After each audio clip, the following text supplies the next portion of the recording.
বাংলাদেশে একসময় বাইক মানেই বাজাজ, এর মানে একটা পছন্দ ছিল। কিন্তু এখন সেই বাজাজ কেন বিক্রি থেকে পিছিয়ে পড়ল? আজকের ভিডিওতে আপনাদের সাথে আসল কারণগুলো শেয়ার করব, পাশাপাশি দেখব বাজাজের কয়েকটি ফ্লপ মডেল নিয়ে আলোচনা করব। প্রথমেই বিক্রি কমে যাওয়ার মূল কারণ নিয়ে কথা বলতে চাই। প্রথমেই বলতে হবে দাম এবং ট্যাক্সের প্রয়োগের কথা। আগে বাজাজকে বলা হতো সাশ্রয়ী ব্র্যান্ড, কিন্তু সাম্প্রতিক সময়ে অন্যান্য ব্র্যান্ডের কাছাকাছি এর দাম চলে এসেছে, বরং কিছু কিছু ক্ষেত্রে দাম বেশি বলা চলে। এরপরে হতে পারে প্রতিযোগিতা বৃদ্ধির ব্যাপারটি। হোন্ডার শাইন, লিভো, ইয়ামাহার এফজেডএস R15 বা সুজুকির জিক্সার এবং হিরো এবং চাইনিজ ব্র্যান্ডের বিভিন্ন অল্টারনেটিভ ব্র্যান্ড বা মডেল বাজাজের বাইকের বড় প্রতিযোগিতা তৈরি করেছে। এরপরেই আমার কাছে সবচেয়ে বেশি গুরুত্বপূর্ণ যেটা মনে হয় সেটা হচ্ছে ডিজাইন এবং ফিচারের দিক থেকে পিছিয়ে থাকা। অনেক বাইক প্রেমী মনে করেন যে বাজাজ তাদের পুরনো ডিজাইন এবং টেকনোলজিতে আটকে আছে।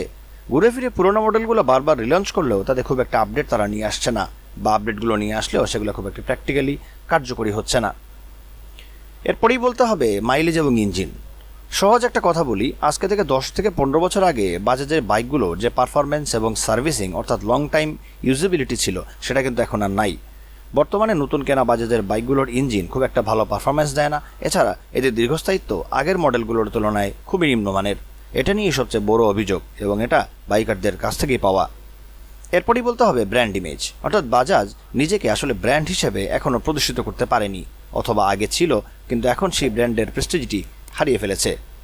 ইয়ামাহা এবং হোন্ডার অথবা সুজুকি অথবা হিরোর যতটুকু জনপ্রিয়তা রয়েছে, বাজাজের জনপ্রিয়তা তার থেকে দিনকে দিন কমতেই আছে।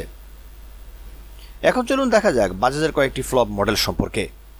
প্রথমেই বলতে হয় বাজাজ V15। এই বাইকের প্রচারণা খুবই ভালো ছিল, কিন্তু এর ডিজাইন কিছুটা ক্রুজার আবার কিছুটা কম্পিউটার, যা বাইকারদের কনফিউজ করেছে। এজন্য অনেক বাইকারই এটা নিতে চাননি। তাছাড়া পারফরমেন্স বেসড এই বাইকটি আসলে যতটুকু পারফরমেন্স দেওয়ার কথা দিতে পারেনি। 150 সিসি হলেও এর রেডি পিক আপ বলুন আর মাইলেজ বলুন, কোনোটাই 150 সিসির বাজেট ফ্রেন্ডলি বাইকের মতো নয়। এরপরই বলতে হয় ডিসকভার সিরিজের কথা। খুব জনপ্রিয় ডিসকভার সিরিজের একই ডিজাইন এবং এই বাইকটি সিসি চেঞ্জ করে করে 3-4টি মডেল করে বারবার বাজারে রিলঞ্চ হয়েছে, কিন্তু এদের ভিতরে খুব একটা পরিবর্তন আনা হয়নি।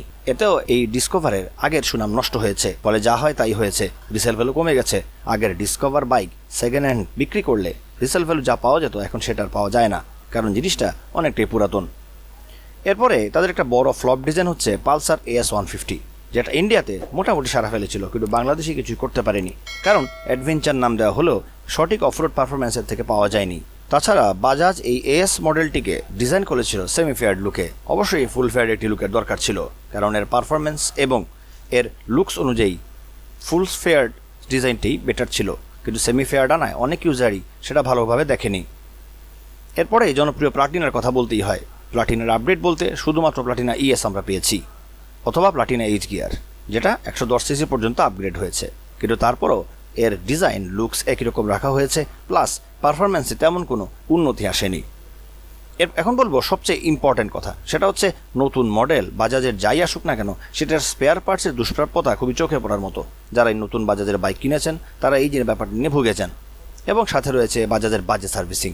বাজাজের অফিসিয়াল সার্ভিস সেন্টারগুলোর অবস্থা জঘন্য। এখন চলুন আমার মতে আমি বলে দিই যে ভবিষ্যতে বাজাজের কিছু দিকের উপর নজর দেওয়া দরকার। সেই দিকগুলো কী কী? প্রথমেই পুরনো মডেলের রিলঞ্চের প্ল্যান থাকলে সেগুলো আধুনিক এবং নতুন প্রযুক্তি সহকারে আনতে হবে, যেমন ABS, ফুয়েল ইঞ্জেকশন অথবা স্পোর্টি লুক দিয়ে আনতে হবে। এরপরেই বলতে হবে বাজাজের প্রাইস।